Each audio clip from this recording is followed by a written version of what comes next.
Bonsoir et bienvenue au Jeudi du Programme, votre émission hebdomadaire durant laquelle on profite de la présence d'invités qui ont bien voulu venir discuter avec nous de sujets d'actualité, parfois moins d'actualité, en tout cas des sujets qui font progresser notre compréhension de ce qui se passe en France, dans le monde, voire même au-delà de la Terre, c'est ce qu'on va voir un petit peu ce soir, et qui acceptent de venir donner leur point de vue, échanger entre eux et livrer des analyses qui nous paraissent intéressantes et en tout cas objet d'action politique ultérieurement. Vous le savez, depuis plusieurs semaines, voire même quelques mois, on assiste à une profusion de milliardaires qui tentent de s'envoler vers l'espace. Le 11 juillet, on a vu le milliardaire britannique Richard Branson qui utilise sa société Virgin Galactic pour décoller. Le 20 juillet, Jeff Bezos et son frère ont également pris place dans leur propre fusée et on a en ce moment un objet de polémique récurrent qui est le projet Starlink de Elon Musk visant à mettre en orbite plusieurs milliers de satellites. Bref, la question spatiale est au cœur des débats en ce moment, elle est au cœur de l'actualité. Et elle nous rappelle à quel point l'imaginaire spatial est souvent présenté comme un Far West, on parle bien de conquête spatiale, bref, un imaginaire quelque peu belliqueux, belliciste et réservé à l'heure actuelle à une minorité qui en a les moyens. Pour discuter un peu de l'enjeu spatial, comprendre où on en est aujourd'hui, nous accueillons Isabelle Sourbès-Verger. Bonsoir. Bonsoir. Isabelle, vous êtes géographe, directrice de recherche au CNRS et vous êtes spécialiste des politiques spatiales. Avec nous également ce soir, Irénée Regnault. Bonsoir. Bonsoir. Irénée, vous êtes chercheur associé à l'Université technique de Compiègne. Vous êtes blogueur, vous animez le site Mais où va le web ? Et vous êtes également cofondateur d'une association, le Mouton Numérique, qui invite à la réflexion sur les enjeux éthiques et politiques autour de la question numérique. Finalement, avec nous, Bastien Lachaud, qu'on ne présente plus, qui est chez lui dans cette émission, député insoumis de la 6e circonscription de Seine-Saint-Denis. Tu es membre de la commission de la Défense nationale et des Forces armées, donc au titre de laquelle et au sein de laquelle tu es amené à t'exprimer, à te positionner sur différents objets qui relèvent des questions spatiales. Alors pour démarrer peut-être ce tour d'horizon, cette discussion entre nous, une question à vous Isabelle. On parle d'espace depuis le début de cette introduction. De quoi s'agit-il en fait ? Qu'est-ce exactement que l'espace ? De quoi on parle ? Et quelles questions ça soulève pour nous ? Oui, alors, demander à une géographe de quoi on parle quand on parle d'espace, c'est quand même assez osé, je dirais. Alors, en fait, là, on parle d'espace. Alors, les Anglais disent espace extérieur, outer space. En français, on n'a pas véritablement l'équivalent. Donc, moi, je parle d'espace circumterrestre, mais circumterrestre, ça veut dire que ça reste dans l'orbite de la Terre. Et donc, par exemple, ça exclurait Mars. Ceci dit, l'essentiel de l'activité qui se déroule dans l'espace, donc extérieur à la Terre et à l'atmosphère, se déroule effectivement, on va dire, dans un continuum qui est de 150 km d'altitude à 36 000, l'orbite géostationnaire, et puis maintenant, aujourd'hui, on va aller jusqu'à la Lune. Mais ça reste quand même des choses qui sont très ponctuelles. Il n'y a pas de définition de l'espace. C'est ça qui est intéressant. Il n'y a pas de définition de l'espace, et le traité de 67 s'est bien gardé d'en donner une. C'est en gros le seul grand traité international sur lequel aujourd'hui on fonde les activités spatiales, et tout simplement parce qu'il y a un continuum air-espace. L'atmosphère, elle se raréfie de plus en plus, mais elle existe encore un petit peu. Et donc, finalement, on choisit de dire, l'un dans l'autre, à partir du moment où un satellite peut faire une orbite sans être trop freiné, eh bien, effectivement, on va considérer que c'est le début de l'espace. Mais il y a eu des tas de débats là-dessus, y compris pour savoir quand est-ce que le premier homme allait vraiment dans l'espace, au tout début de la conquête spatiale, parce que si on prenait la limite de 100 km de von Karman, ça simplifiait la vie pour les Américains. Si on considérait qu'il fallait qu'il soit revenu dans le vaisseau, ça compliquait la vie pour les Russes. Bref, il y a quand même derrière une non-définition du spatial, on va dire un entendement commun, si vous voulez. Et alors après, ça va aussi loin que vous voulez, et c'est ça qui est fantastique. Les exoplanètes, etc., ça fait partie de l'espace. Et en ce moment, on entend beaucoup une expression dans le débat public, c'est celle de New Space, qui désignerait peut-être un nouvel état de cet espace. Est-ce que vous pouvez nous expliquer de quoi Oui, bien sûr. Le New Space, c'est l'arrivée dans tout l'univers, disons toutes les activités spatiales, de nouveaux acteurs qui viennent se positionner en calquant leur méthode finalement sur toutes les entreprises issues de la Silicon Valley, en fait. Donc des gens qui viennent pas du spatial à l'origine, donc les Elon Musk, les Jeff Bezos, les Richard Branson, etc., qui viennent d'ailleurs la plupart du temps du numérique. C'est ça qui est intéressant, parce qu'on aura l'occasion d'en parler, mais il y a énormément d'adhérence finalement entre entre ces différentes industries. Et donc ces sociétés-là, qui sont des sociétés privées, arrivent, alors on parle de privatisation de l'espace, c'est pas vraiment la réalité, puisqu'en fait c'est encore une stratégie d'État très forte, hein. Elles sont encore soutenues, subventionnées très massivement par l'État américain, hein. Je crois SpaceX, c'est plus de 800 millions de dollars de subventions au cours des dernières années, donc c'est, disons, une nouvelle stratégie publique-privée, une privatisation sous contrôle public, disons, des activités du spatial. Ce qu'elles font, ces entreprises, vous avez commencé à le dire, hein, c'est, et notamment lancer des constellations de satellites dans l'orbite basse, à peu près 500 km, pour demain peut-être connecter des zones non connectées à Internet avec une nouvelle infrastructure encore inexistante. Après, vous avez aussi tout un tas d'activités annexes, notamment le tourisme spatial. On n'arrive toujours pas vraiment à faire décoller aussi parce que ça coûte très cher et que c'est encore un petit peu un rêve, en tout cas pour certains, et d'où toutes les controverses qui sont en train d'apparaître en ce moment dans le débat public. En très résumé, c'est ça aujourd'hui le New Space. Et alors là, on parle un peu du rôle, tu l'as évoqué un instant, des États face à l'espace. Et donc la France est une des puissances aujourd'hui qui mène une politique spatiale. Et finalement, Bastien, à quoi ça sert? Alors, parfois, on nous dit de manière provocatrice, il y a 10 millions de pauvres en France. À quoi bon investir dans la question spatiale? Déjà, une première réponse, c'est de dire que ce n'est pas le budget qui est alloué à l'espace qui permettrait de résoudre les problèmes de pauvreté. Mais même ça, ce n'est pas une bonne réponse. Il faut aujourd'hui regarder les enjeux qui sont soulevés dans l'espace, notre dépendance aux technologies du spatial, notamment le GPS, Galileo, la gestion par exemple, nous avons la deuxième puissance, le deuxième territoire maritime au monde avec plus de 10 millions de kilomètres carrés. Cet espace maritime, c'est aussi grâce aux satellites spatiaux que nous arrivons à le contrôler, à l'étudier. Nous sommes une puissance antarctique. Nous avons aussi besoin des données de l'espace. Bref, aujourd'hui, nous avons une société qui est totalement dépendante de ces technologies spatiales. Et il serait irresponsable en termes de souveraineté pour notre nation que de ne pas avoir les capacités d'être autonome au maximum dans ces domaines.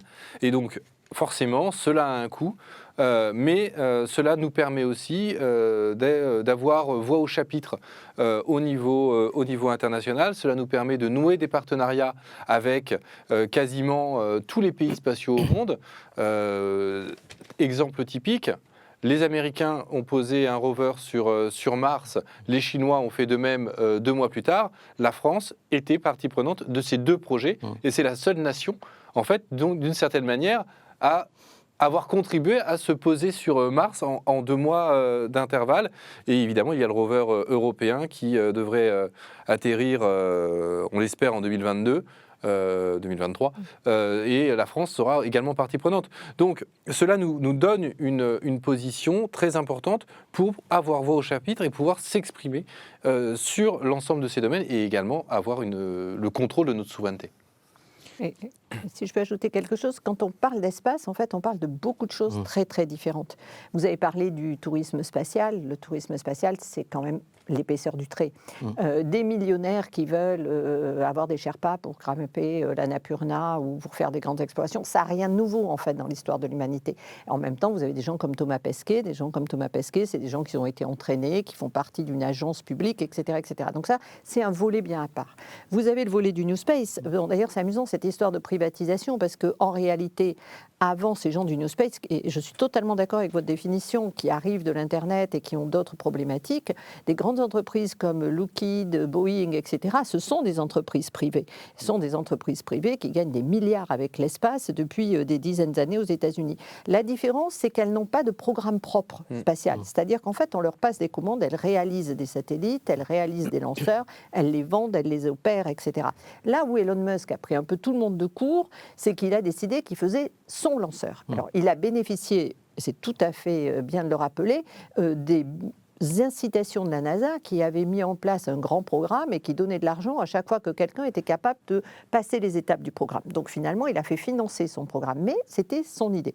Alors après, lui, il arrive du domaine de l'Internet, il a fait fortune, il se voit en Christophe Colomb, avec derrière une vision transhumaniste, etc., etc. Très bien.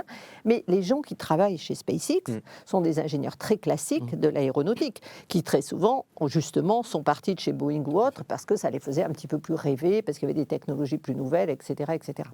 Et quant à l'aspect, je dirais, les pauvres, par exemple, si vous alliez dans un pays comme l'Inde, c'est extrêmement frappant. Tous les Indiens sont absolument fanatiques de l'espace parce que dans un pays où il n'y a pas d'infrastructure terrestre, on fait de la télééducation, on fait du télérenseignement, on fait de la télémédecine, on fait de l'observation de la Terre, et donc vous avez des régions complètement isolées qui, à la limite, dans certains cas, étaient limitées par le fait qu'elles n'avaient pas d'électricité, mais qui sinon avaient des antennes satellites qui leur permettaient de recevoir sur un point général des communications avec l'extérieur. Donc cette image, et ce n'est pas un espace très cher, c'est-à-dire que par exemple en Inde, on arrive aujourd'hui pour 2 milliards de dollars à avoir 2 lanceurs, ils envisagent même de développer un programme habité. Ça, en revanche, ça se discute parce que ça n'a pas grand-chose à voir avec précisément l'ADN de leur programme, mais ils ont des satellites de télécom, de météorologie, etc., etc. Donc si vous voulez, le spatial en tant que tel, pour des pays en voie de développement, ça a été une occasion extraordinaire de sortir de ce tout sous-développement. Et c'est aussi une des raisons pour lesquelles la Chine, avant même sa volonté de reconnaissance de puissance, etc., elle avait aussi ce besoin d'espace. Et ces pays-là, ils se caractérisent par le fait qu'ils auront toujours un marché intérieur très important pendant des années. Ce qui est compliqué pour nous en Europe. Alors, aux États-Unis, vous avez le marché militaire, donc déjà, il tire. Vous avez tout l'argent qui a été mis en R&D, donc là encore, vous avez un écosystème qui s'est constitué, d'où ce New Space qui est né là-bas et qui, à mon avis, d'une certaine façon, restera là-bas. Et qu'il faut rentabiliser, surtout. Et qu'il faut rentabiliser, et donc il coûte de plus en plus cher. D'ailleurs, ça, c'est intéressant parce que les Indiens ne voulaient pas créer d'industrie spatiale. Les Indiens, c'est l'agence spatiale indienne qui commande aux différents industriels et qui intègre. Et ils ne voulaient pas créer d'industrie spatiale à une époque en expliquant que ça leur coûterait trop cher. Parce qu'il fallait ensuite que l'industrie se rentabilise. Donc ça, c'est vraiment une vision complètement différente. Mais si vous regardez tous les grands États avec des infrastructures terrestres ou des difficultés, la Russie même, avec des territoires qui sont assez vides, gelés, etc., etc., le spatial, c'est la solution. Donc le spatial, il n'est pas du tout... c'est pas un jeu de riches. Les riches jouent avec pour autre chose, et vous décrivez très bien les enjeux de souveraineté qui sont cruciaux, mais les pays pauvres sont aussi partie prenante parce que, tout simplement, ça leur permet de se développer. Peut-être juste sur les enjeux de souveraineté, parce que vous l'avez dit, effectivement, il y a vraiment différentes tranches. Il y a un espace militaire, il y a un espace scientifique, il y a un espace de télécommunication avec des satellites géostationnaires. Et demain, peut-être, il y aura un espace qui est celui du New Space, avec de nouveaux usages qu'on préjuge un peu, c'est un petit peu comme d'habitude, on écrit le futur et puis on le déroule ensuite sans vraiment l'avoir pensé en commun. Je pense qu'il faut aussi être méfiant vis-à-vis de cette question de la souveraineté.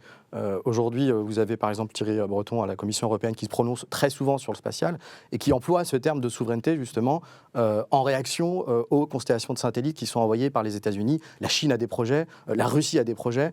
On ne peut pas juste s'arrêter à la définition de la souveraineté sans s'interroger sur le bien fondé. Enfin, je pense que on est tous à peu près d'accord là-dessus aujourd'hui. Et ça pose des questions cruciales, effectivement, parce qu'on a quand même aujourd'hui des acteurs qui déploient des infrastructures télécom mondiales, ça passe au-dessus de nos têtes absolument à tout le monde, dont on n'a pas forcément besoin partout. Autant, effectivement, on a des zones, peut-être dans des pays développés, aux États-Unis, où on a un maillage territorial qui n'est pas aussi important en termes de télécommunications qu'en Europe, on a des vrais trous. On pourrait avoir besoin éventuellement de Starlink. Alors aujourd'hui, ça coûte $100 par mois et $400 pour avoir l'antenne, donc c'est pas encore très intéressant. En Europe, c'est pas sûr qu'on ait vraiment, à court terme, besoin de développer un tel marché. Et c'est aujourd'hui la question qui se pose. Or, comment on le développe ? Est-ce qu'on régule ? On a souvent l'idée de, les Américains innovent, l'Europe régule. C'est un peu un cliché, mais il y a quand même cette question-là qui se pose aujourd'hui. Et je pense qu'elle est très, très mal posée à l'échelle de la Commission européenne aujourd'hui, parce que clairement, on n'est pas du tout dans une forme de décalage de regard, en fait. On est dans un suivisme total et absolu vis-à-vis de ce que font les Américains. Et il ne se passe vraiment pas grand-chose sur tout ce qui est gestion des déchets, on en reparlera. Et ça, c'est une mauvaise interprétation de ce que devrait être la souveraineté, justement. Oui, et puis si on continue le raisonnement, on voit très clairement que l'Union européenne n'a pas de vision et en tout cas n'a pas la volonté d'œuvrer pour cette régulation. Si on prend l'exemple de Starlink, typiquement, il y a une agence de l'ONU qui est chargée de réguler les communications et qui n'a jamais donné d'avis et de feu vert au lancement de cette constellation. Et SpaceX a juste attendu d'avoir l'autorisation de l'agence américaine des communications. Et donc, tout à fait. Et donc, on a une décision unilatérale d'une certaine manière, s'approprier l'espace, de le polluer, parce que je pense qu'on reviendra sur la question des déchets qui est cruciale, notamment sur l'orbite basse qui est d'ores et déjà quasiment saturée, et sans que les pays pauvres, typiquement, n'aient eu voix au chapitre sur la manière dont l'espace est utilisé. Donc, l'idée de souveraineté ne s'oppose pas, au contraire. C'est la base, à mon avis, à l'idée de coopération internationale et surtout de remettre en place un droit international sur l'espace. On a évoqué le traité de l'espace de 67, mais aujourd'hui, il y a le traité sur la Lune qui devrait, lui, être clairement remis en avant parce qu'il précise avantageusement, notamment l'article 2 du traité de l'espace. Oui. Et quand vous parlez de satellites de télécommunications, il ne faut pas qu'on oublie que pour les Américains, ce qui fait sens, et là pour le coup le lien avec l'Internet, on le voit bien, c'est de stocker des données. Oui. C'est-à-dire qu'en fait, ce n'est pas tant d'aller aider les Africains ou les pays asiatiques isolés à avoir de l'Internet, ni même à faciliter pour le joueur la capacité, parce qu'il baisse ses satellites en altitude pour que le temps de latence vous permette de tuer plus vite votre adversaire ou de faire autre chose, on sait très bien. Mais c'est un petit marché en réalité, tout ça. La vraie question pour lui, c'est la question de la gestion des données. Et ce n'est pas par hasard qu'on voit Amazon et Google qui se mettent à acheter des parts dans ces constellations-là. Et là, c'est pour ça que Thierry Breton insiste autant, je dirais, parce qu'il voit bien cette idée du contrôle de la gestion de la donnée et du transport de la donnée dans l'espace. La difficulté, c'est que nous, on n'a pas de GAFA, on n'a pas de Google, Amazon, Facebook, etc. Donc finalement, on se dit, on ne peut pas laisser passer la constellation qui est l'infrastructure parce que le jeu des données, c'est très important et qu'il y a une question de souveraineté et de régulation. Et on l'entend bien, ça a été le même raisonnement pour la navigation avec Galileo, mais en même temps, nous, on n'est pas autonome précisément sur cette grande question de la donnée et du numérique. Donc le fait qu'on pense à la Commission un petit peu de manière schizophrène est assez étonnant. Et sans vision, par exemple, une des constellations concurrentes de Starlink, OneWeb, qui a fait faillite. Qui est européenne, théoriquement. Et indienne. Qui est théoriquement européenne, avec Airbus, qui est fabriquée dans une usine en Floride. Elle faisait faillite, elle a fait faillite. Il suffisait d'allonger 1 milliard d'euros quasiment pour en reprendre le contrôle. Ni la France, ni l'Union européenne n'ont été capables de le faire.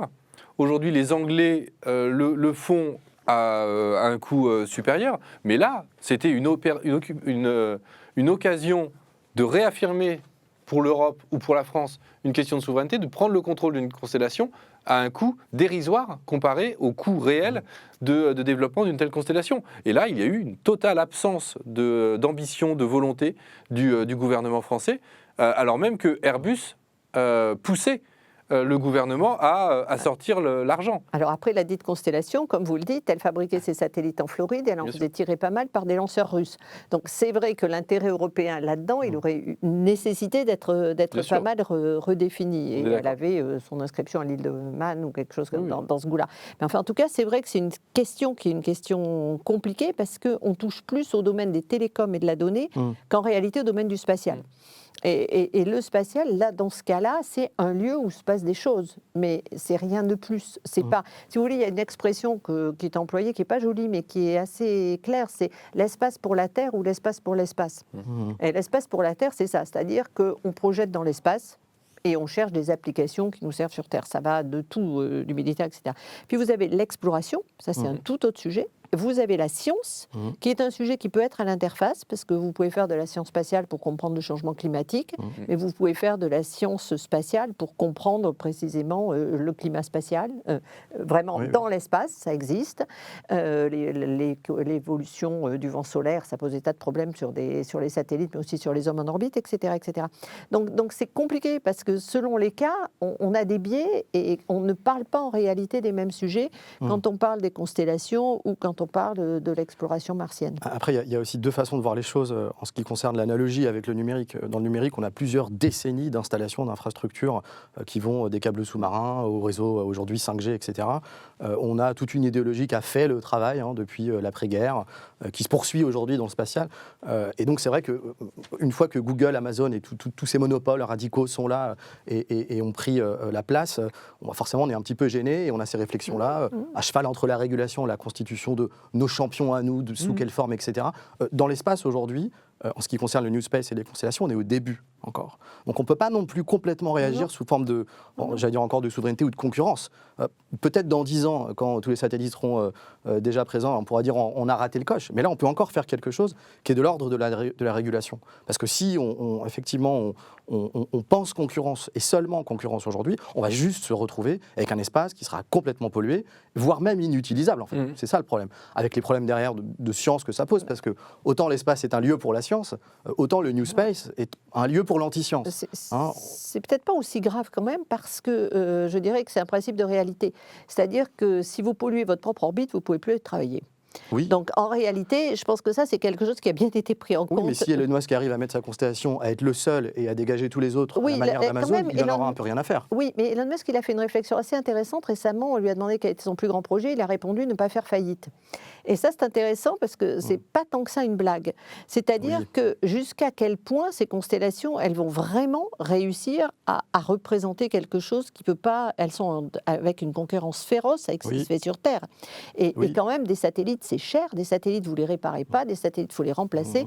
Imaginez une menace cyber qui joue sur 15 000 satellites et qui les décale les uns par rapport aux autres, sachant que vous avez besoin en permanence de gérer vos satellites de manière très compliquée pour que votre utilisateur reçoive tout. Il y a quand même des enjeux technologiques qui, comme vous le dites, sont encore pas totalement maîtrisés.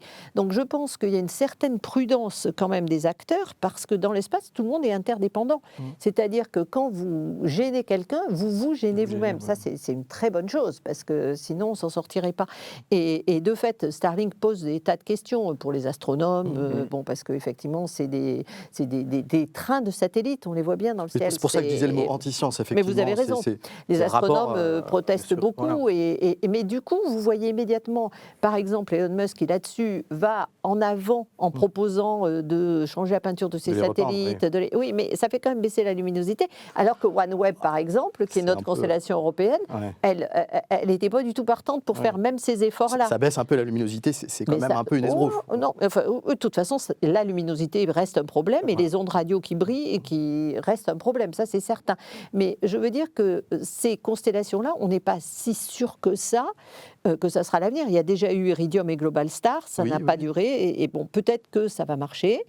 Peut-être pas. Il faut bien voir que tout le monde parle des télécommunications dans l'espace parce que c'est vraiment le seul marché, c'est vraiment le seul endroit où vous gagnez de l'argent. Mais en revanche, si vous regardez le secteur des télécommunications dans le monde et la part que le spatial représente, c'est l'épaisseur du trait. Bien sûr. Donc comment ça va se finir ? On pourrait poser la question de la réponse à Starlink aujourd'hui. On est en train de déployer la 5G, non sans mal et après des controverses. Par la force des choses, elle s'installe. Est-ce qu'on a vraiment besoin d'avoir des satellites en plus ? Est-ce que la réponse en termes d'innovation spatiale, c'est pas tout simplement le réseau terrestre ? Ça, c'est des questions qu'il faut se poser. Ce sont des vraies questions. Et de toute manière, aujourd'hui, les constellations ne sont rentables que parce que les entreprises du New Space sont massivement subventionnées. De manière contournée, etc. Et parce que ça répond à leurs propres besoins. Mais évidemment. Et quand on voit le coût d'un lancement de SpaceX comparé au coût qui est facturé ou à l'armée américaine ou à la NASA, on voit bien comment le financement... le business model. Exactement. Dans ce que vous décrivez, moi, ce que j'ai le sentiment de percevoir, c'est qu'il y a une contradiction entre... On a un intérêt collectif à ce qu'il y en ait moins, en tout cas à dépolluer l'orbite, et il y a des intérêts individuels partout, on en voyait plus. C'est pas un des problèmes qu'on touche du doigt ici. Je dirais quand même dans l'espace, vous avez 6 paramètres qui caractérisent une orbite d'un satellite. Donc, et vous êtes à des altitudes, pour les géostationnaires qui jusqu'à maintenant ont quand même toujours fait les télécommunications, vous êtes à 36 000 km de la Terre. 36 000 km, une circonférence, c'est 2 pierres. Donc on peut faire le calcul, mais ça fait quand même sacrément de la place pour, on va dire, 300 satellites. Donc les questions de l'espace est congestionné, oui, c'est vrai, mais en réalité, il y a d'assez jolies animations sur Internet, sauf que la taille de la Terre, elle n'est pas la bonne taille, les 3/4 du temps. Donc, si vous voulez, vous voyez cette pelote de ficelle tout autour et ça fait très très peur, mais en réalité, c'est pas aussi large que ça. Et d'ailleurs, il y a quand même eu 10 000 satellites de lancés, on a l'exemple de 2 collisions. Donc, en tout et pour tout, avec des satellites non manœuvrants. Alors, il y en a 10 000 qui ont été lancés, je crois qu'il y en a à peu près 4 000 qui restent, dont un tiers appartient à Elon Musk. mais on prévoit quand même. Mais- Elon Musk, c'est 12 000 puis 40 000. C'est ça. Et on voit des prévisions C'est jusqu'à 60 000 satellites Moi- géostationnaires. Moi qui parle d'espace, c'est ça. Si vous voulez, je ne peux plus les compter. C'est-à-dire que C'est j'ai ça. fait toute ma géographie de l'espace en les comptant un à un. Mmh. Et maintenant, Ah non. c'est terminé. Parce que d'un seul coup, dans l'année, je vois arriver 4 000, 5 000, C'est 6 000 ça. satellites. Donc là, je ne peux plus penser pareil. Mais ce n'est pas les mêmes satellites, ce n'est pas les mêmes durées de vie, ce n'est pas les mêmes orbites. On dit que ce sont des petits satellites. Ça, bon, enfin, ça se discute parce qu'ils ne sont pas si petits que ça en réalité. Ils font quand même quelques centaines de kilos, mais ils font moins d'une tonne. Donc l'écosystème même d'organisation du spatial change. Et cette question, effectivement, des réglementations, les Américains sont les premiers à vouloir les passer en faisant des règles de circulation dans l'espace, qu'ils appellent la gestion du trafic spatial. Et là, on touche un autre problème, c'est que comme ce sont eux qui occupent l'espace, et ce sont eux qui se prémunissent des dangers que ça peut créer, ils font aussi les règles du jeu. C'est un Et marché c'est qui eux traîne. qui font le code de la route. Et d'une certaine manière, on va être obligé de les suivre parce que nous, on ne sait pas voir où ils sont, ces satellites, encore aujourd'hui. Et donc, c'est un des projets européens qu'on attend depuis 15 ans, de faire de la surveillance de l'espace. Aujourd'hui, on a le projet Grave. Grave existe. Grave existe, oui, Mais je sais. Grave, oui, Grave existe. On aurait besoin d'un deuxième Grave, mais Oui. Grave, il vous permet de suivre vos satellites, il ne vous permet pas de les identifier et de dire à qui appartient ce satellite. Et surtout, il n'est pas autonome. C'est-à-dire qu'au départ, il part des informations qui sont données par les Américains. Donc- Pour être sûr de bien comprendre, avec Grave, On a un voit le radar. satellite, mais on n'a pas la plaque d'immatriculation, pour le dire. C'est-à-dire qu'une fois que le satellite est lancé, il a son orbite. L'orbite, vous la connaissez par les déclarations qu'ils ont faites, mais après, cette orbite, elle évolue en fonction du temps. Donc, vous arrivez à le suivre, mais il y a un moment où, pour savoir si le satellite qui est passé, c'était un satellite chinois, ou c'était un truc de lanceur, ou c'était je ne sais pas quoi, il vous faut des données de base, et il vous faut un calendrier, si vous voulez. Enfin, à la fois un calendrier et une table des circulations. Or, ça, pour l'instant, elle nous est fournie par les Américains. Et surtout, Grave est installé en métropole et ne permet pas d'avoir la surveillance sur la totalité Et comme les satellites des tombent, on les orbites. voit arriver, mais on ne les a pas en temps réel. Donc il faudrait un deuxième Grave de l'autre côté. Mais il y a un grand projet européen, et ça c'est très étonnant, parce que ce projet de surveillance de l'espace, les Allemands aussi, un radar Tira, il y a des petits radars qui sont développés par les industriels, etc. Donc c'est quelque chose sur lequel on travaille. Mais tant qu'on ne sera pas capable d'identifier des satellites et de les suivre, même sur des questions de collision, on ne sait pas ce qui s'est passé. En fait, on peut reconstituer a posteriori, et c'est déjà très bien qu'on ait Grave, qu'on a depuis quand même maintenant plusieurs dizaines d'années, mais on n'a pas une surveillance complète. Donc en fait, ceux qui vont faire les règles de la route, pour l'instant, ça sera des compagnies américaines, privées, bénéficiant de... Mais après, c'est eux qui ont fait Oui, l'investissement. et puis j'ai envie de dire, c'est quand même des questions qui fondamentalement se posent avec un certain fatalisme en fait quand on les pose comme ça. Oui. Oui, on a besoin de régulation, d'un code de la route et d'une forme de puissance pour avoir voix au chapitre là-dedans. Après, ça ne répond pas à la question de c'est quoi la vraie gouvernance. Donc vous parliez du traité de la Lune, alors, traité de l'espace, pour information, il empêche juste de mettre des armes de destruction massive dans... De 67, hein, le De 67, on évoque Ça empêche de mettre des missiles nucléaires dans l'espace. Et il impose la responsabilité des États. Et ça nous sert quand même beaucoup. Parce que ça veut dire que si Elon Musk a des gros problèmes, et s'il y a des satellites d'Elon Musk qui tombent, qui détruisent, etc., c'est l'État américain qui paye. Oui.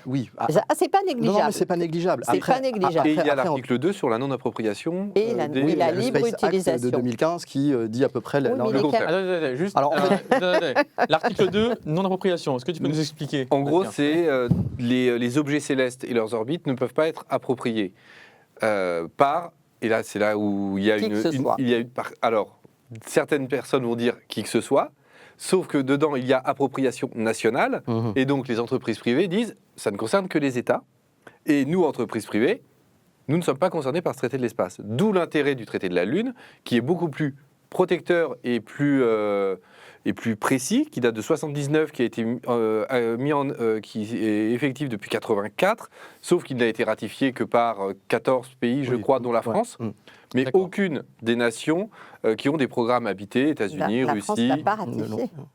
La France l'a pas ratifié. Alors, les États-Unis, non, effectivement. Traité de la Lune, la France l'a pas ratifié. On l'a signé, mais on l'a Ah pas oui, c'est ça, on l'a signé, mais pas ratifié. On l'a signé et pas ratifié. Et la grande question, le traité de 67, il dit d'autre chose. Il dit libre circulation et libre utilisation de l'espace. Après, qu'est-ce que vous entendez par libre? Et il dit usage pacifique. Qu'est-ce que vous entendez par pacifique? C'est un traité qui est adapté à la guerre froide. Voilà. Aujourd'hui, le problème, c'est que il y a des exemples très marrants aujourd'hui de controverses sur le spatial. Je pense que c'est vraiment un point important. Prenez par exemple un village dans la Manche Saint-Saunier-de-Beuvron, je crois que ça s'appelle. Là, on a des stations physiques au sol qui sont placées par Starlink pour parler avec les satellites qui sont en orbite basse. Donc on met ça dans un village aujourd'hui. Hein, et on se retrouve face à une controverse où il y a des habitants qui vont dire qu'est-ce que c'est que ça, un petit peu à la manière des antennes 5G, si vous voulez. Et ça pose la question de la régulation.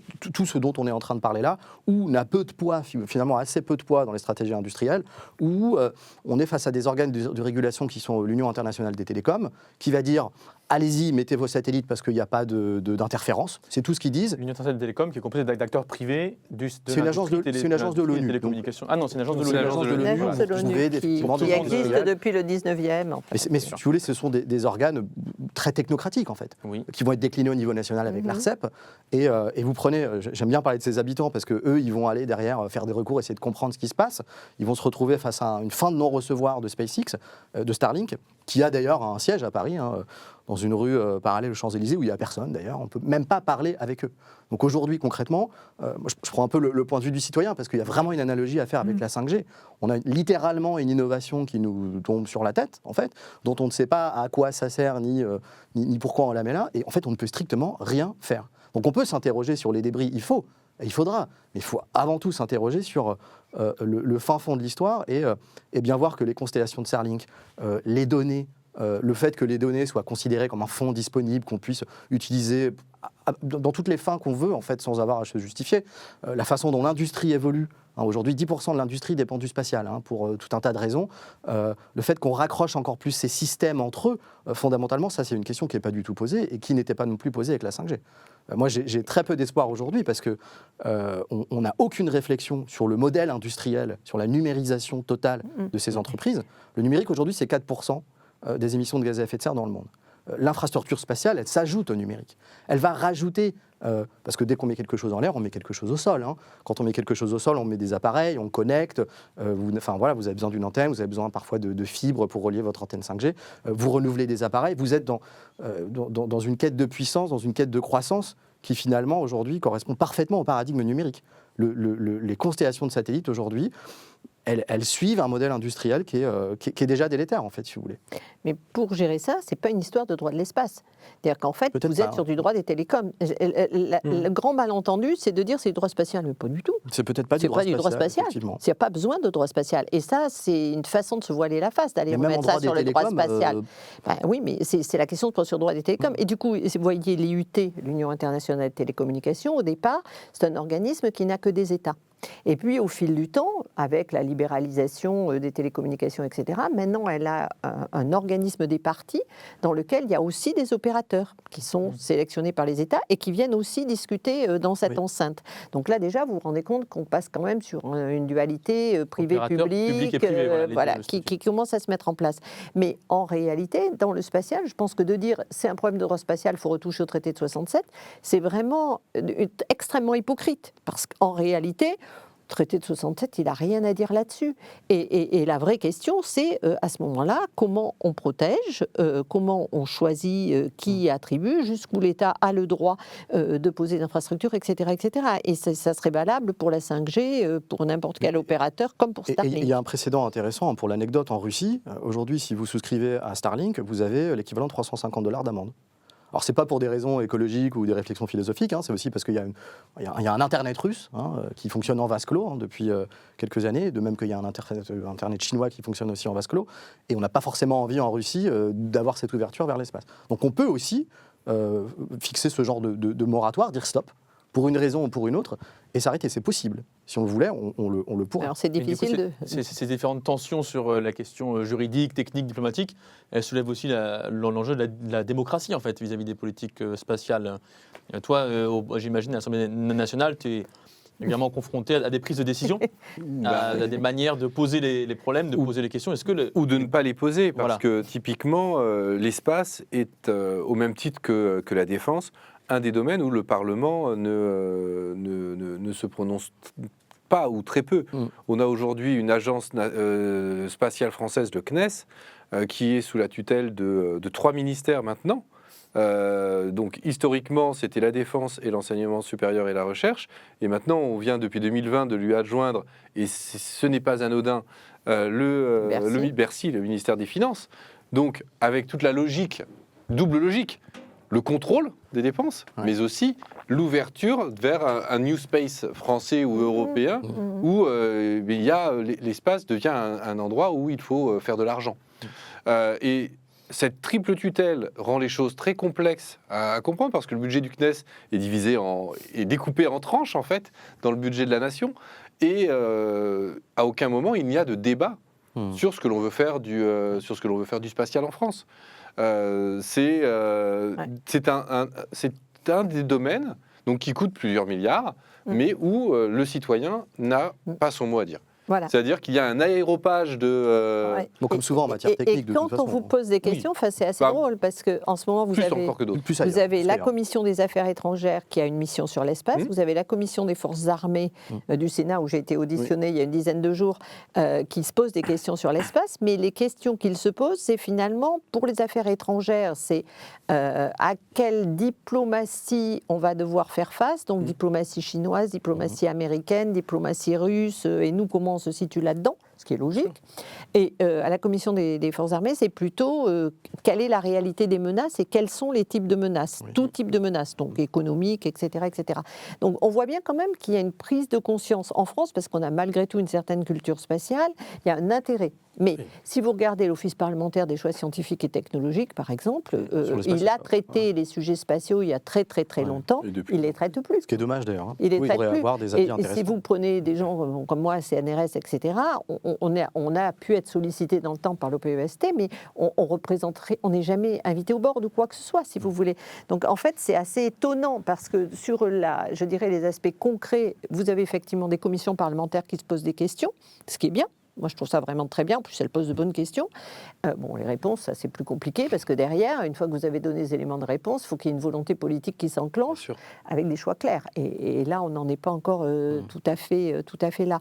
Mais c'est vrai que sur la dimension politique globale, on n'a pas la clarté du programme américain, qui a tous les défauts qu'il veut, mais qui est extrêmement clair sur ses attendus et ses ambitions. Il y a des objectifs, il y a des ambitions, il y a des dates. Et il y a un contrôle. Les Chinois. Oui, comme les Chinois. On se l'a dit, il n'y a pas forcément non plus de soutien populaire.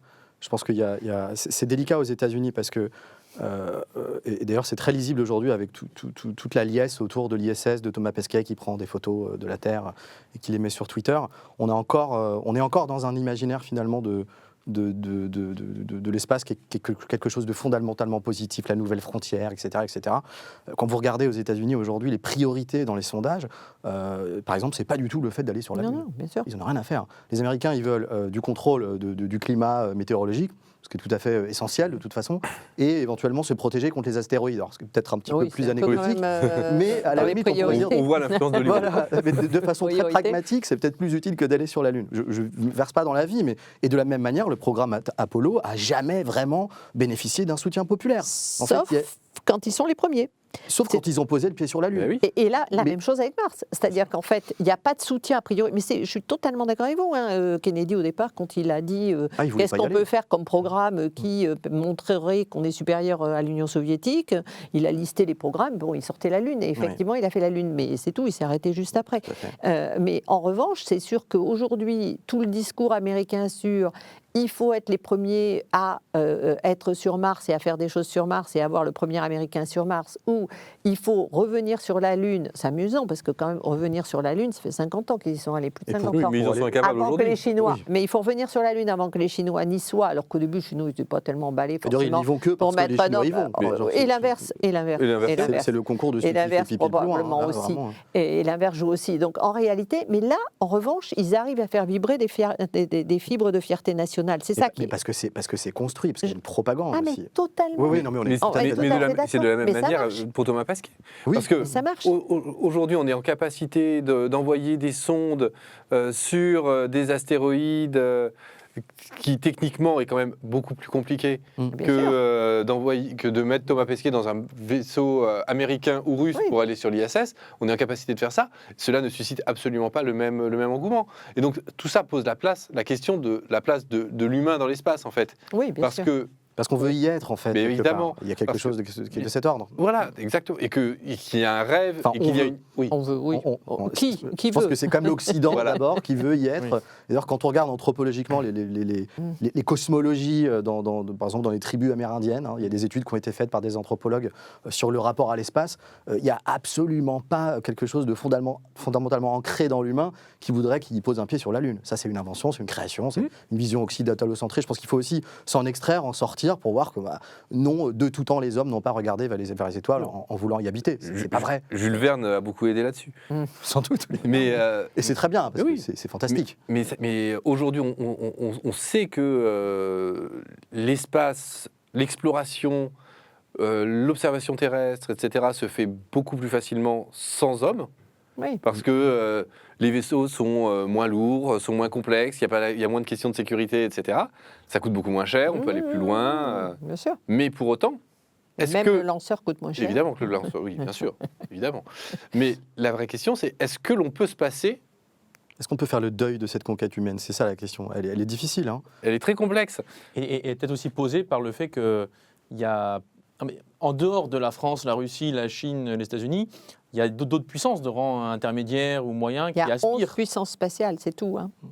Mais Et dans- il y en a d'autres aujourd'hui qui aspirent à les rejoindre. Est-ce que c'est quand même un club Enfin, fermé? ça dépend suscite, de c'est quoi des y faire Arabes dans Unis, l'espace, ouais. parce que vous avez les Émirats Arabes Unis qui ont fait une super mission. Avec du très- matériel américain en plus. Oui, mais ils ont fait une magnifique mission autour de Mars dont tout le monde a parlé, qui était très bien ciblée. Mais ils n'ont pas de lanceur, et ils ne sont pas prêts d'avoir un lanceur. Donc, si vous voulez, c'est une chose d'être une puissance spatiale, c'est-à-dire d'avoir sa base de lancement, d'avoir son lanceur, de fabriquer ses satellites et de faire ce qu'on veut. Et ça, il y en a 11 pays dans le monde. Et vous avez par exemple des pays comme la Corée du Nord, tiens donc, l'Iran, Israël, qui font clairement ça dans une perspective d'autonomie stratégique. Ça, c'est vraiment important. Et d'influence régionale et de reconnaissance internationale. Vous avez les grands pays classiques, États-Unis, ex-Union soviétique, parce que la Russie, c'est aussi parce qu'elle est l'ex-Union soviétique, hein. La Chine, l'Europe et l'Inde. Et vous avez fait le tour de la question. Un pays comme le Brésil, pendant des décennies, on a cru qu'il allait y arriver. Il a eu un gros accident sur un pas de tir qui a vraiment décimé les équipes. Ah, d'accord. Et puis, il y a eu des changements politiques, etc. Et finalement, le Brésil n'est jamais devenu une puissance spatiale.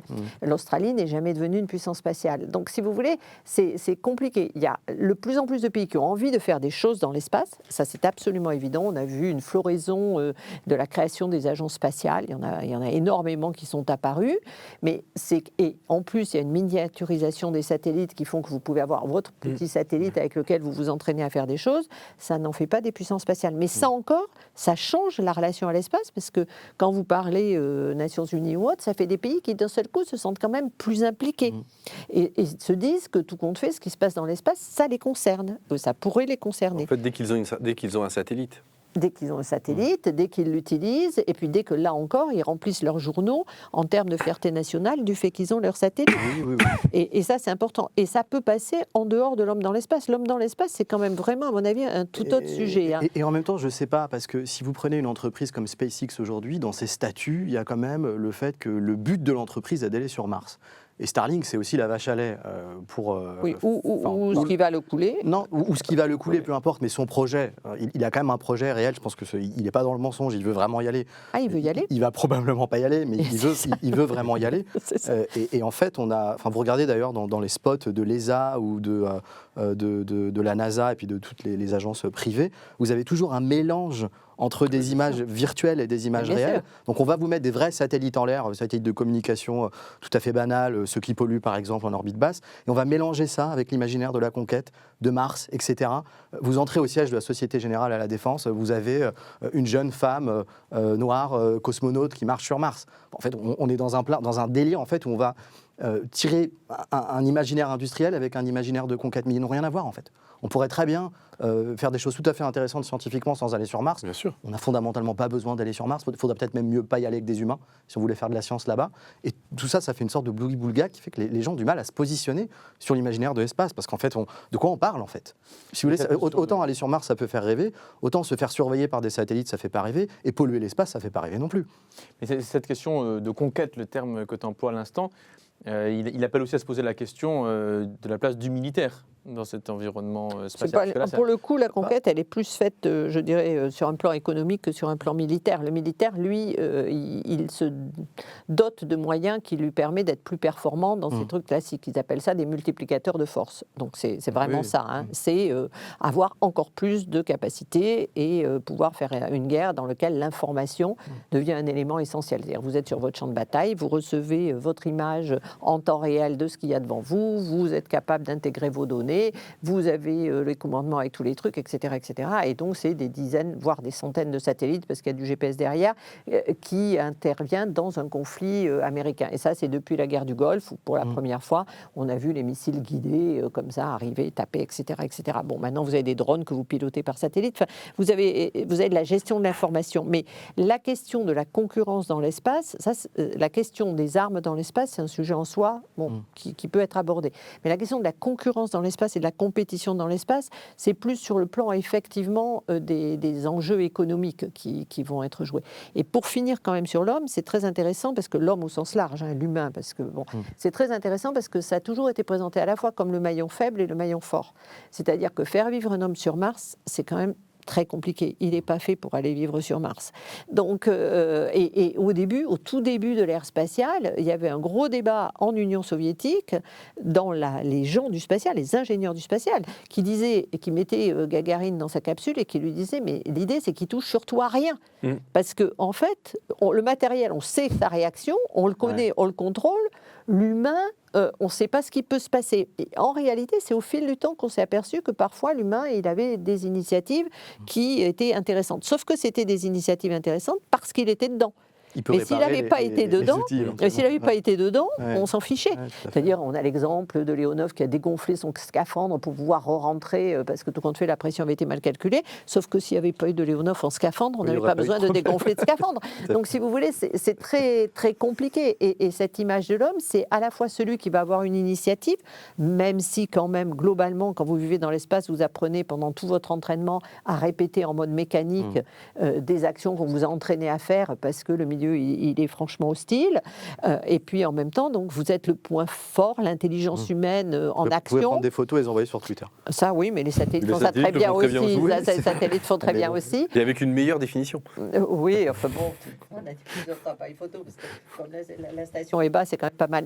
Mais en fait, globalement, si vous voulez, la vraie question, c'est comment vous voulez vous projeter et est-ce que vous avez besoin d'être présent ? Est-ce qu'on a besoin d'être présent dans les fonds sous-marins ? Est-ce qu'on a... C'est la même grande question. L'imaginaire de conquête, il est forcément très lié aussi à l'histoire des États-Unis. C'est un imaginaire de pionnier, c'est un imaginaire de colonisation. Est-ce qu'il illustre ça ? L'entrepreneur qui part avec son chariot. Le fait d'aller sur un territoire vierge, un caillou mort qu'est Mars, et y faire quelque chose, déjà, ça devrait poser une question philosophique. Est-ce qu'on a le droit de se l'approprier ? Alors, on n'a pas le droit de se l'approprier, mais est-ce qu'il faut y poser le pied ? Enfin, au nom de quoi on devrait y aller ? On n'a pas le droit de se l'approprier.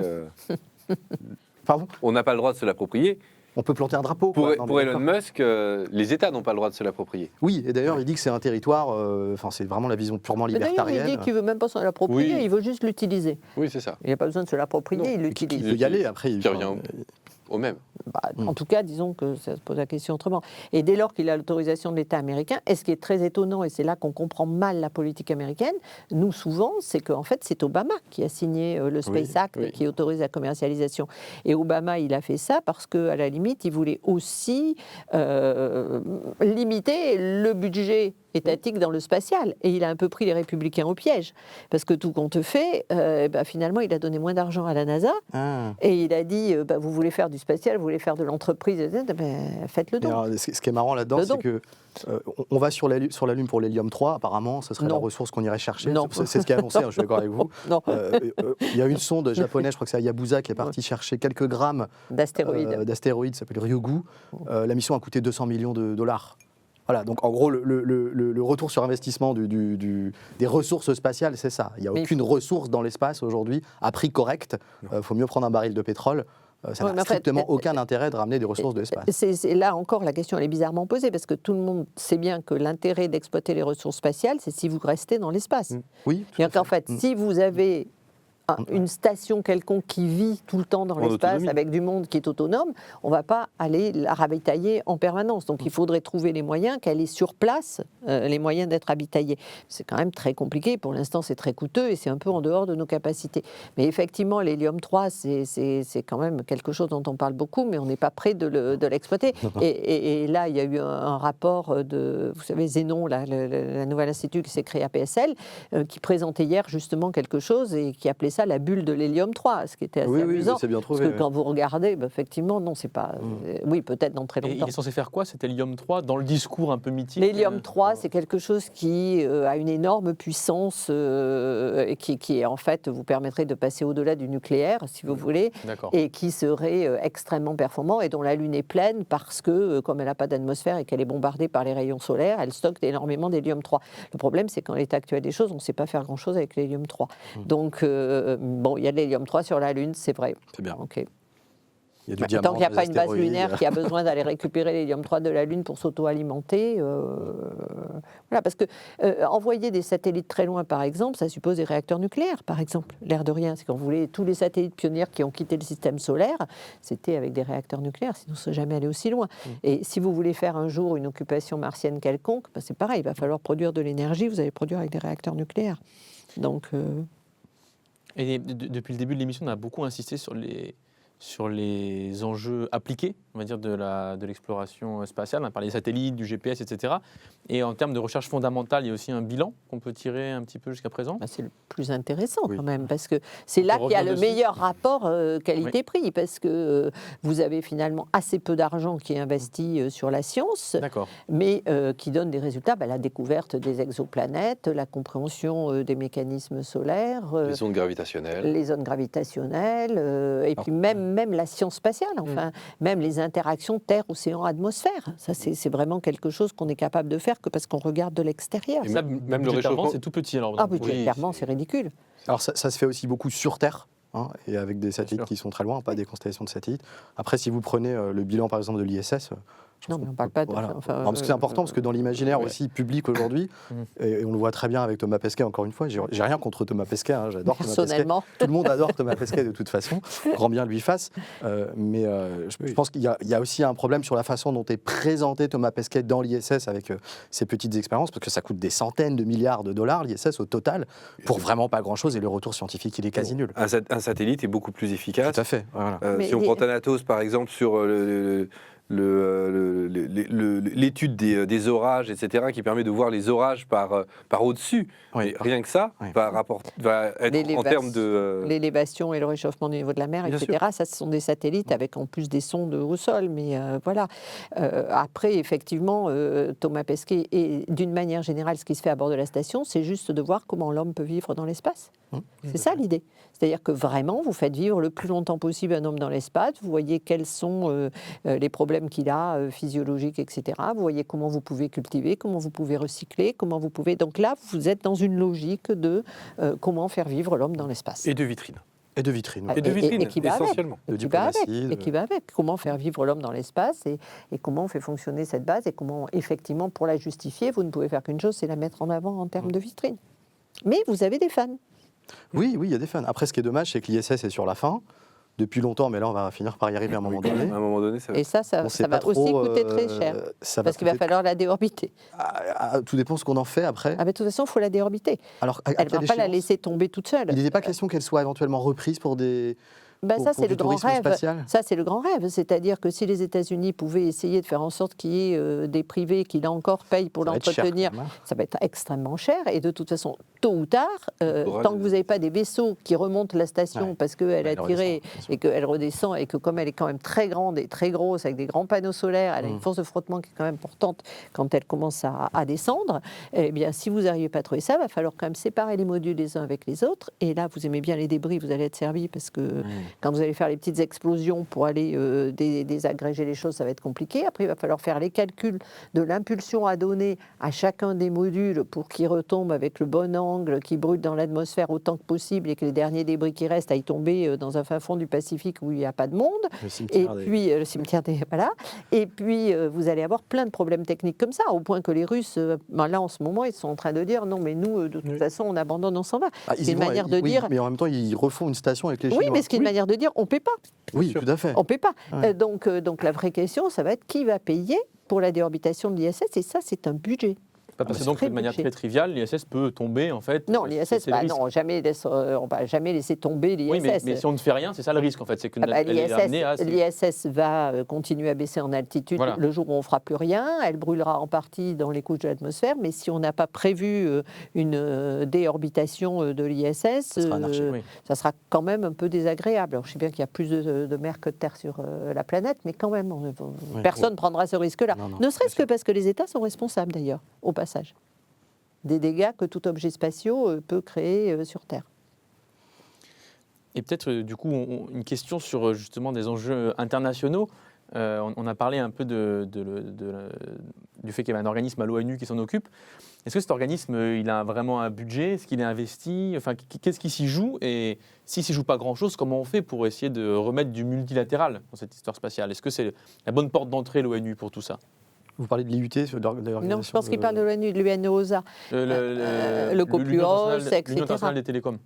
Alors ça, c'est les télécoms. C'est un des enjeux où ça Mais sinon, l'autre enjeu général, et c'est pour ça qu'on y est quand même très attaché, tout le monde y est très attaché, c'est effectivement les Nations Unies, l'Assemblée Générale des Nations Unies, et à l'intérieur, un organisme qui s'appelle le COPUOS, le Comité sur les usages pacifiques de l'espace en anglais, et c'est là que se discutent effectivement les questions de savoir si on peut interdire des armes dans l'espace, les questions de savoir si on peut empêcher une appropriation de la Lune ou de Mars, et puis d'autres enjeux qui mettent beaucoup en avant sur le développement durable, comment on peut former des pays en voie de développement à utiliser des technologies spatiales, comment on peut mettre ensemble un certain nombre de satellites. Par exemple, il y a quand même quelque chose, la charte pour l'utilisation des satellites au moment des risques majeurs, ça c'est quelque chose de très important, que toutes les agences spatiales ont signé, et chaque fois qu'il y a une catastrophe naturelle, privées comme publiques, mettent systématiquement toutes leurs images à disposition de tous les intervenants sur zone. Donc ça, c'est quelque chose qui fonctionne.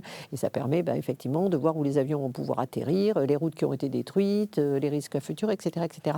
Donc ça, vous avez ce discours-là aux Nations Unies.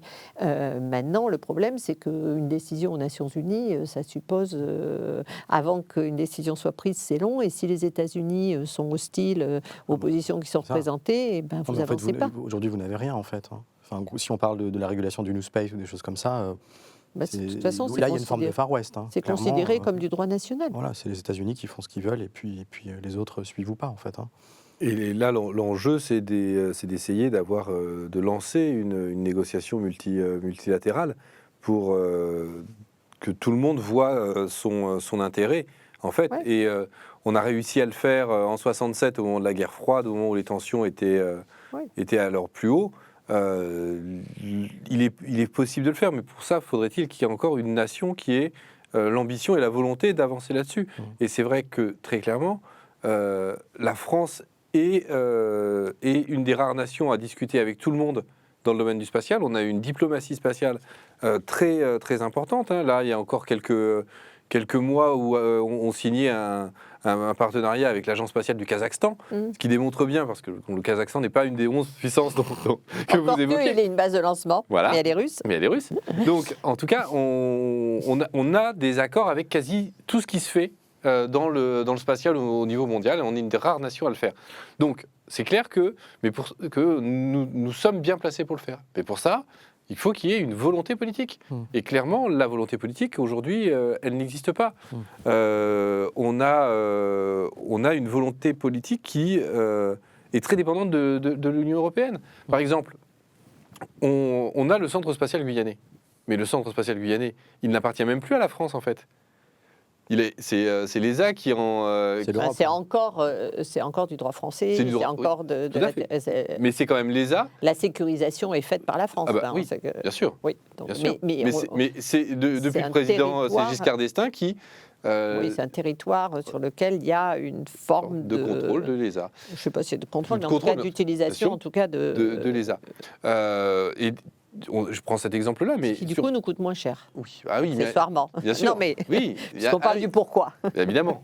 Il y a toujours une raison budgétaire derrière. Par exemple, où a été négociée la privatisation totale de Ariane Espace, Oui. où a été, dont le CNES est en train d'abandonner ses dernières parts, etc. Donc, on a un vrai Et puis vous avez un sujet économique aussi. Aujourd'hui, vous avez plein d'acteurs du New Space en Europe qui sont soutenus par la Commission, qui sont soutenus par la BPI aussi. La Banque publique d'investissement donne des centaines de millions d'euros à des entreprises de l'espace. Alors c'est super la BPI, hein, ça peut financer des super PME autant que du slip anti-ondes pour se protéger de son téléphone. Et là, on est un peu là-dedans aussi. On finance aussi à tout va des choses qui ne sont pas forcément très pertinentes. Moi, le gros marché des lanceurs sur les nanosats aujourd'hui, donc les petits satellites, honnêtement, je ne sais pas s'il faut se positionner de façon aussi abrupte là-dedans, sans réfléchir derrière au système de ramassage des satellites, parce qu'il y a toute une industrie du ramassage du satellite qu'il faut créer aussi. Donc on essaie de voir les chercher. Il n'existe pas aujourd'hui, c'est embryonnaire, c'est le disons. public qui s'occupe parfois de ramener. Comment ça fonctionne? Ça brûle, ça fait pyrolyse. Ça crame, et là on commence à inventer des systèmes pour aller tracter des satellites et les mettre sur la bonne orbite pour qu'ils crament mieux, par exemple, si j'ai bien compris. Ouais. Mais c'est vraiment très, là très encore, embryonnaire. c'est pas aussi aider de l'industriel à vivre?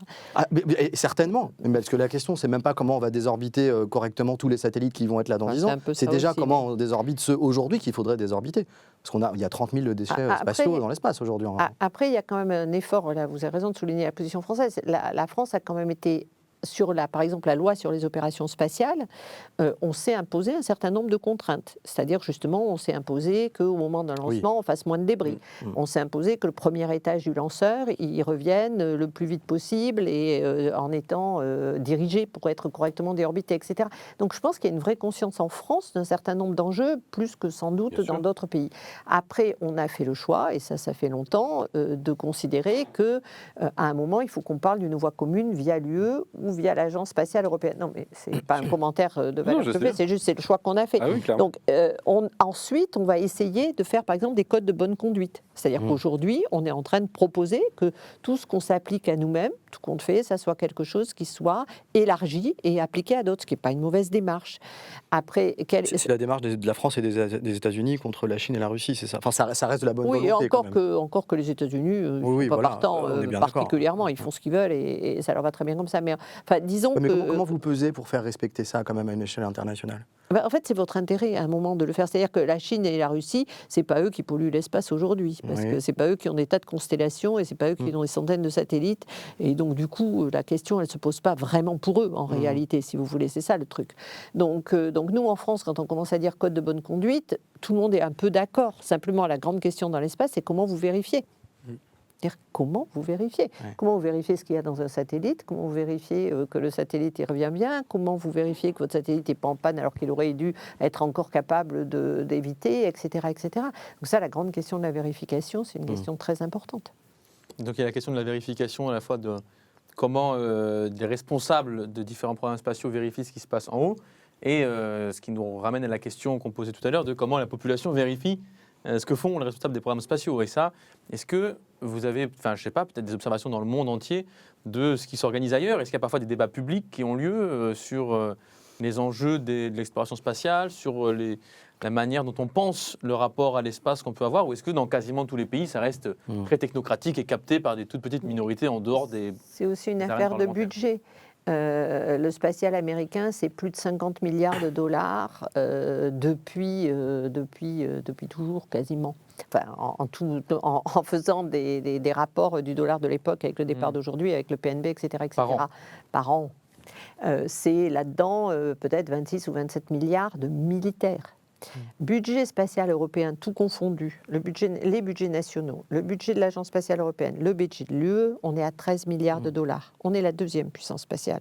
Donc déjà, vous voyez un peu l'écart. Vous prenez la Chine, peut-être qu'aujourd'hui, elle est entre 12, 13, 14, 15, mais la Chine, elle est en train de grimper très rapidement. Donc pendant 50 ans, 60 ans, elle était à très peu. Si vous comparez avec l'Inde ou avec la Russie, là, vous avez un budget spatial qui est très faible, 2 milliards de dollars pour l'Inde. Donc vous n'avez pas, je dirais, la même implication du citoyen qui voit à quoi lui sert son spatial, parce que tous les jours il utilise les satellites et qu'il n'a pas d'alternative. Pour 2 milliards de dollars, c'est pas de l'argent jeté par les fenêtres. Personne en Inde ne critique le spatial.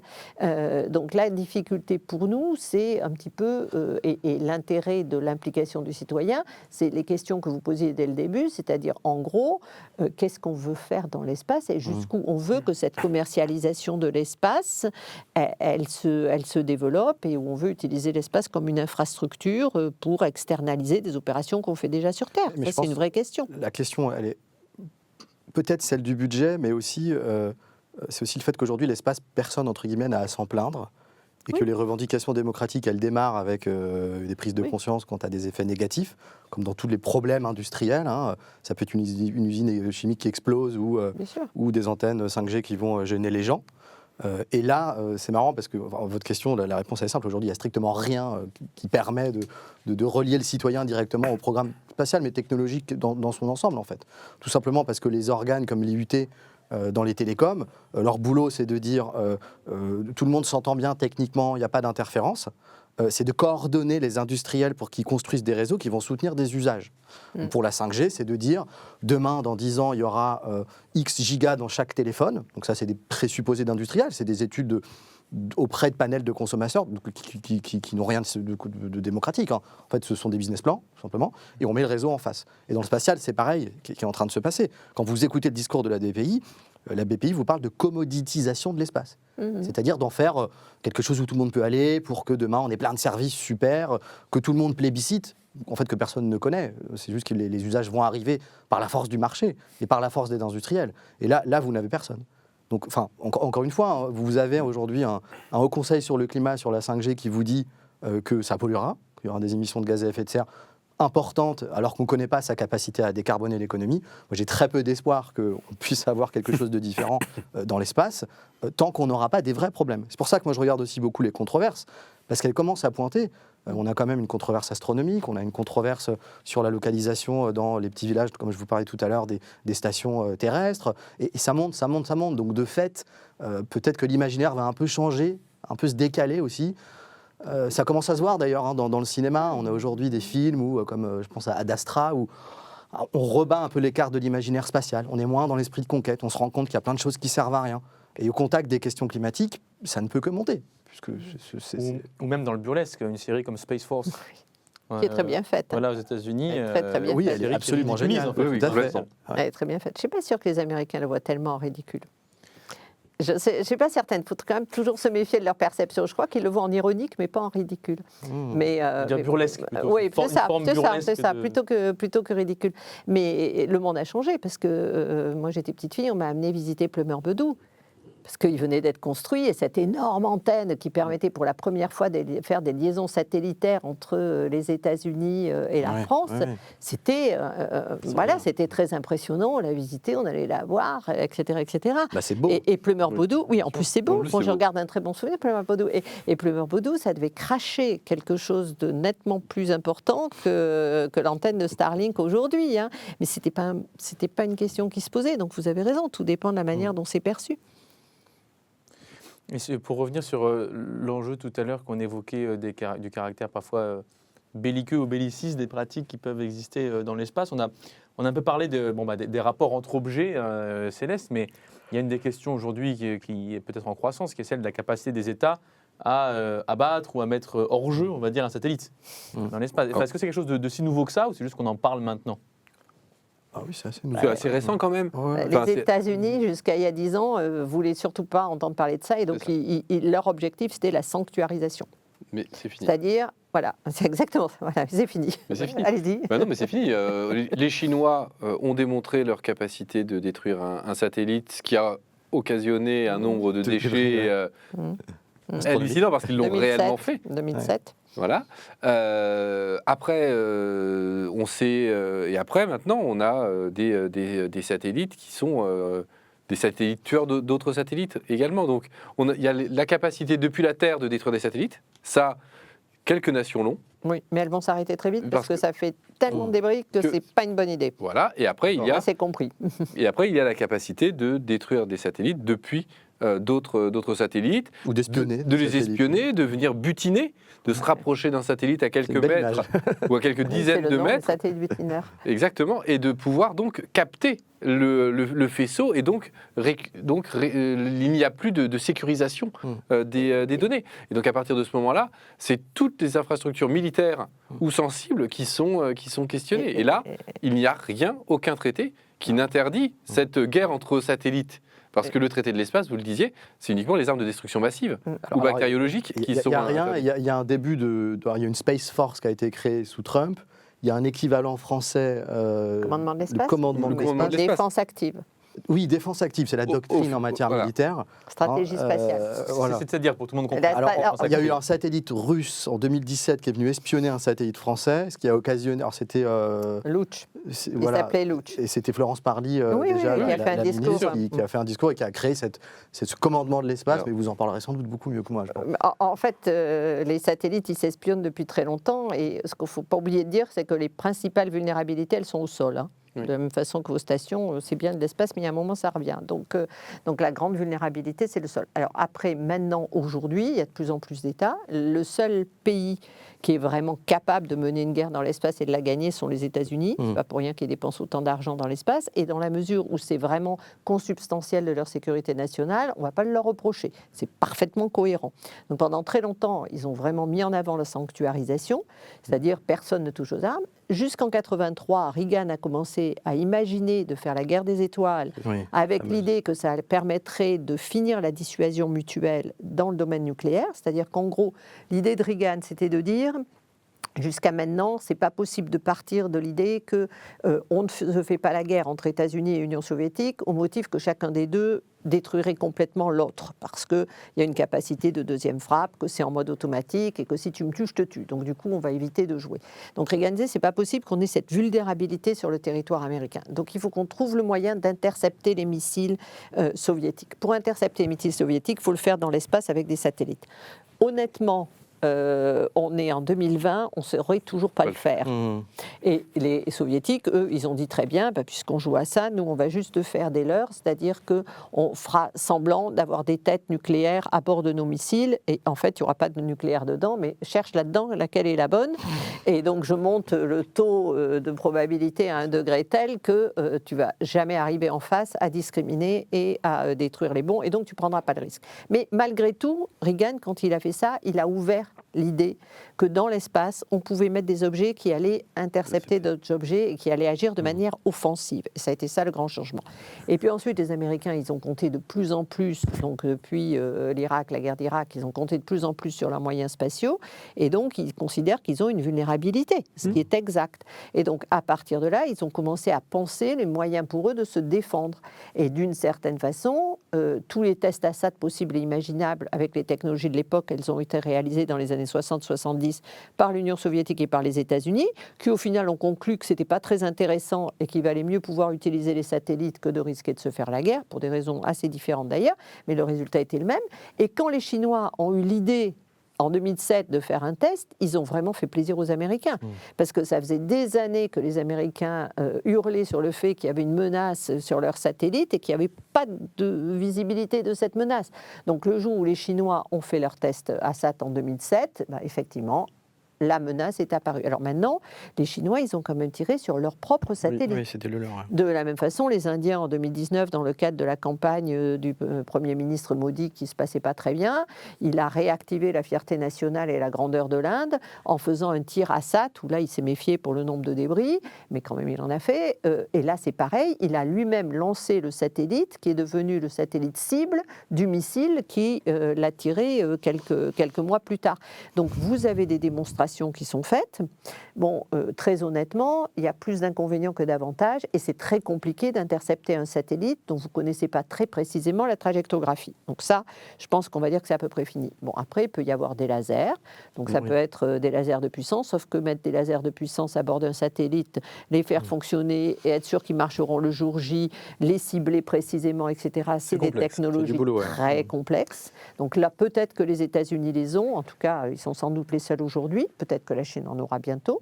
Puis vous avez des menaces de type guerre électronique. Et vous avez des menaces cyber qui se profilent à l'horizon et qui, là, sont des menaces beaucoup plus classiques que vous transposez juste sur des segments sol. Et quant à ce malheureux satellite Looch, de toute façon, il dérive sur l'orbite géostationnaire. Il dérive depuis 2014.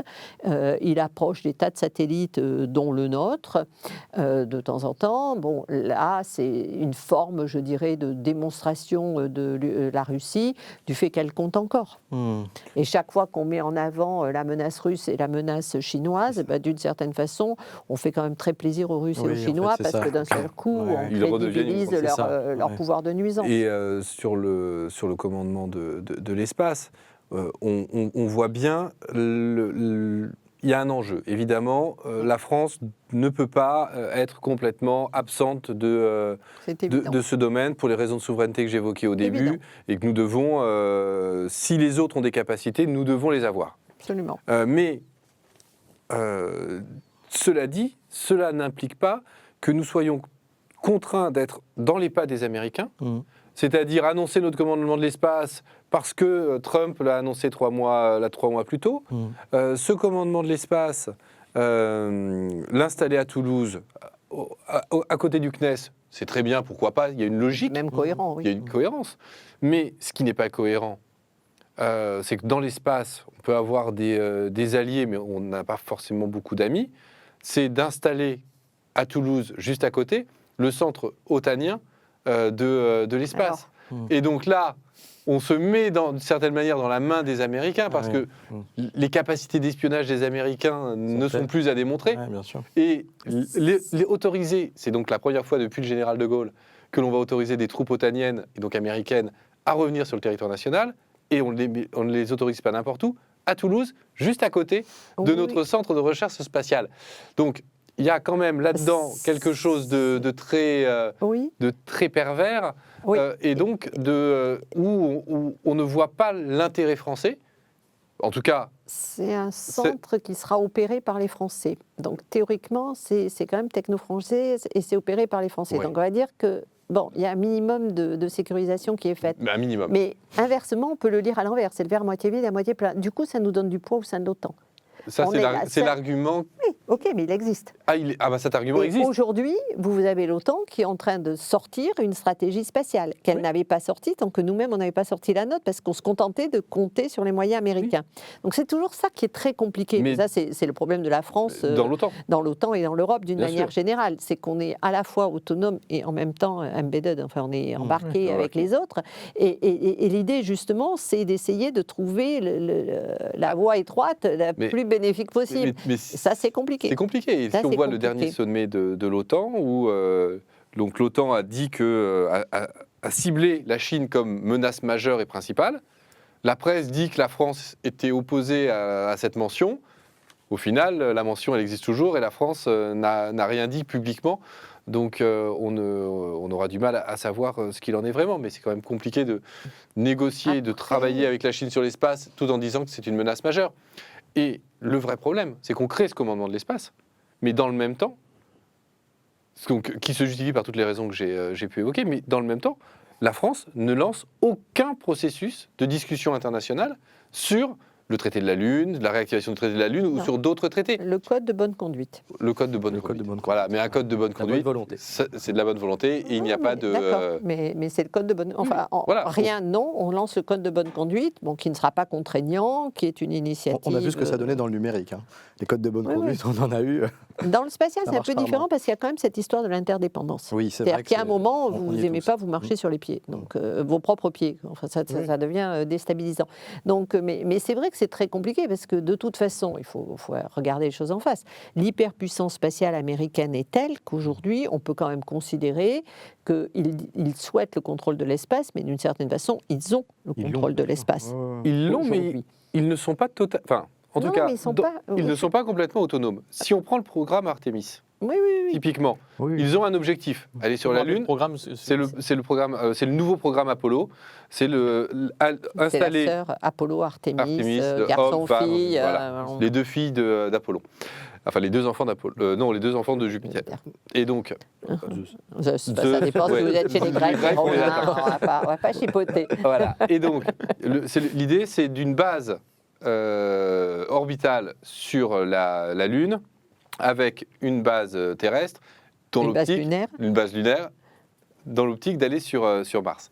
Leur objectif, bah, Compliqué, oui. oui, mais Le long terme, Ah, c'est tout à fait ça. C'est Oui, tout à fait ça. Et leur objectif, c'est de le faire pour 2024. Il avait demandé 24. Quatre, ça sera 28. Ça sera pas au mieux, 24. c'est 28 maintenant. Ouais. Voilà, pas au mieux 24. 28. Quand les Chinois disent qu'ils seront sur Mars en 2033. Donc là, Ils ne seront pas non oui, plus. mais voilà. Mais en tout cas, il y a une Ouais, je pense que- surenchère. ouais. Mais Il y a une course à l'échalote sur les Il y a dates. une- Mais les Exactement. Chinois ne sont pas pressés. Hein. Voilà. Les Non, Chinois ils sont visent pas loin, pressés. mais veulent y aller. Mais C'est pas pareil que. pour Aussi, les tenir autres, ils vont. leur calendrier, les Américains sont dépendants des Européens parce qu'ils ont besoin du module de service qui est aujourd'hui fabriqué par l'ESA. En tout cas, Sauf s'ils nous remplacent par du privé. sauf s'ils nous remplacent par du privé. Auquel cas, ils donnent leur argent à un industriel privé qui sera tout content parce qu'en plus, on voit qui c'est. Après, il faut, Donc, mais il faut qu'ils c'est le tiennent- même Elon Musk. après, il faut qu'ils tiennent les délais. Aujourd'hui, Ouais, ceux qui sont sûrs de pouvoir tenir les c'est délais, compliqué. c'est les Européens. C'est vraiment, je te tiens, Oui, tu me tiens par bien la sûr. barbichette. Et donc, en fait, la privatisation, C'est pour ça que les Américains ont fait une privatisation. c'est aussi une manière d'évincer. Oui. Pour les la parole Américains, française. c'est- C'est les perdants, non seulement chez nous, mais globalement, Enfin, la ça privatisation dépend de là-dessus. nous. Ouais, C'est déverser là-dessus. aussi les Ça dépend dépendances de à la nous. Russie. Hein. L'idée, Mais c'est bien sûr. aussi de défaire de Soyouz pour pouvoir envoyer Bah, ses propres. en fait, la réalité, c'est que depuis les accidents des navettes spatiales américaines et de l'arrêt du programme Les Navette. Américains, enfin, aujourd'hui, la puissance publique américaine est incapable d'envoyer un homme dans l'espace. Mais elle a Incapable. choisi de ne plus le faire. Et elle a passe choisi, par des acteurs elle a choisi de privés. ne plus le faire. Parce qu'elle a considéré que ça coûterait moins cher de le faire. de, avec le faire, SpaceX. de le faire faire par Chercher SpaceX. l'idéologie derrière. Et la réalité, c'est qu'au final, ce sont les mêmes chercheurs de la NASA qui travaillent chez SpaceX, parce qu'il y a eu aussi Et une les attrition ingénieurs. des chercheurs de la NASA qui ont basculé chez SpaceX. Vous disiez de Lockheed Martin ou de Boeing, Bien mais il y a eu aussi de la NASA. Bien sûr, bien sûr. Ce sont les mêmes, sauf qu'ils sont dans une entreprise privée qui fait du bénéfice. On espère. On le Ils souhaite. espèrent, pour eux. Oui. Mais est-ce que c'est vraiment l'idée? Enfin, j'ai envie de dire, ce ne sera pas la première fois qu'on a une grosse entreprise américaine, Ah, mais soit Amazon ou Skype, qui ne fait pas d'argent Non. pendant 10 Oui, ans et qui finit par en faire qui finit après. par en faire après. Oui, oui. C'est aussi Mais parce qu'ils voilà. ne survivent que par la subvention publique. Bien sûr. Mais c'est tout ça pour dire qu'effectivement, la situation européenne, elle est compliquée.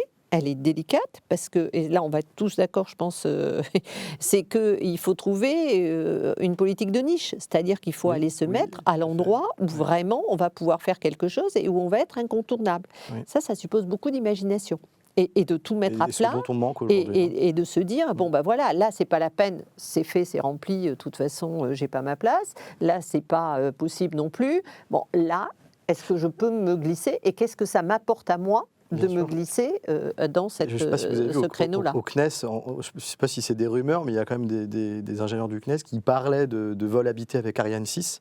Enfin, c'est aussi pour dire, aujourd'hui, on ne fait pas de vol habité, hein, Non. les Autonome. Français, autonomes. On a abandonné depuis le programme Hermès. l'abandon du programme Hermès. On voit que ça revient C'est par vers là. quand, du coup, juste pour Milieu des années Un projet de 80. navette D'accord. Oui, non, français qui a périclité. l'abandon. 89, Non, 87. pour moi, c'était Allègre. C'était le ministre Allègre. C'était plutôt Ah non, 97. ça c'était de la coopération à bord Oui, de l'ISS c'est ça. qu'il a fini de flinguer. En tout cas, c'est mais le bon. programme dont il ne Ouais. faut pas parler en France, C'est ça. parce que tous les gens qui travaillent dans le domaine s'en souviennent. Quoi. C'est ça. La fin d'Hermès, C'est c'est une la grosse fin du vol déception. habité. Bah, C'est une grosse- justement, c'est. grosse déception, mais quand on voit que ça revient par la fenêtre, Je suis pas sûre, hein, très honnêtement. Bah, on a- j'en sais rien, mais je en pense tout cas, que c'est aussi un on mauvais est loin signe. d'avoir les technologies pour, Oui, oui, pour tout le à fait. faire. hein. Mais Je le crois fait pas d'y qu'on mettra penser, le surcoût pour Ariane 6 oui, vers le ça n'a- surcoût pour du vol habité. ça n'a je crois pas. strictement aucun intérêt. Déjà on est qu'Ariane bien 6 d'accord. Je crois pas. est mal Le engagée. jour où Ariane 6, voilà. Non, mais je crois que bon, c'est vrai que c'est un vieux rêve européen. En même temps, l'Europe, grande puissance spatiale, qui n'est pas capable de faire voler un ressortissant européen, si vous nous comparez aux Chinois, aux Russes, voire bientôt aux Indiens, je peux comprendre, même si j'approuve pas, je peux comprendre que vous ayez un ressentiment Ou d'une une certaine pression, en tout communauté cas. ou une pression Oui, pour dire qu'il n'y a pas de raison. Mais si, on peut très bien Oui, ne pas y aller. on peut J'ai pas de problème oui, avec non, ça. bien sûr, on est Je veux d'accord. juste dire que c'est logique que la explique question se pose. pourquoi. C'est logique que la question se pose et se repose. Surtout que technologiquement parlant, il faut quand même dire quelque chose, c'est que quand on a fait le vaisseau qui ravitaillait l'ISS, la TV, bon, il a extrêmement bien fonctionné. Il était capable d'emmener des hommes dans l'espace, sauf que le lanceur n'était pas qualifié pour, et donc on ne mettait pas les hommes dans la TV. Et que la TV, si on lui avait fait un bouclier thermique, il était capable de ramener revenir, des hommes. Donc, si vous voulez, les technologies, on saurait les maîtriser. Oui, oui, oui. C'est juste une Mais histoire ça de coûte très coût. très cher. C'est pour juste un une histoire de intérêt, coût quand même. parce que quand derrière vous voulez, vous avez un homme à bord, vous n'avez pas les mêmes codes de sécurité que quand Bien vous sûr. avez un satellite, c'est tout. En tout cas, je vous remercie beaucoup pour ce débat extrêmement riche, avec même parfois quelques points aussi de discussion entre vous, et pas simplement uniquement une même, disons, des doublons dans ce que vous auriez pu dire. Évidemment, on en profite, avant de vous laisser une petite phrase de conclusion, enfin une ou plusieurs phrases de conclusion. J'invite toutes les auditrices et tous les auditeurs à faire tourner les satellites avec Twitter, Facebook, Twitch, YouTube, bref. Générer des données et bien sûr cliquer sur partager, quels que soient les médias qui sont en train d'utiliser pour nous regarder ce soir. Je vous propose d'avoir un peu les derniers mots, si je puis dire, les phrases de conclusion, ce qui vous semble important peut-être de dire aux personnes qui nous regardent, soit le message qui pour vous semble le plus important après avoir regardé cette émission ce soir. Irénée ? Voilà, c'est dur de commencer. Non, mais peut-être juste par rapport aux constellations Starlink et à toutes les controverses que ça crée autour, se rappeler que notre meilleure manière aujourd'hui de voir l'espace, c'est de regarder le ciel, tout simplement, et qu'on a un problème avec la luminosité aujourd'hui, que ça va pas s'améliorer. Et donc, il faut cultiver cette fibre-là. Avec un télescope à 150 €, on peut voir Saturne et ses anneaux. Et je trouve que c'est quand même très dommage qu'on en vienne à discuter de ces sujets, à se laisser complètement happé par quelques milliardaires qui peuvent demain nous empêcher d'avoir vraiment ce rêve-là. Enfin, voilà, ça sera peut-être terminé sur ce ciel nocturne. Si on arrivait à le préserver, ça pourrait être un cadre de régulation intéressant et essentiel aujourd'hui par rapport au New Space. Avec plusieurs associations d'ailleurs qui militent là-dessus et différents maires en France qui peuvent être membres pour maintenir le droit au ciel nocturne.